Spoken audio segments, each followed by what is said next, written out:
تحميل أعمال.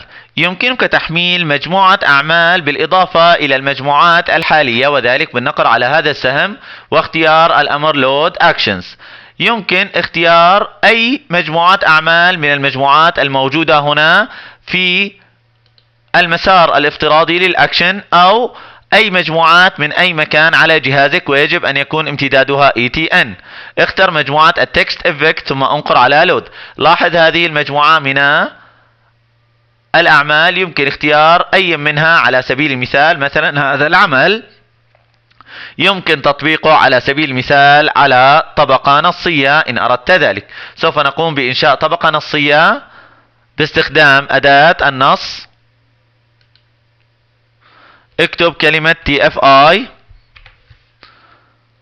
الآن يمكن تطبيق هذا العمل على هذه الطبقة النصية بالنقر على Play.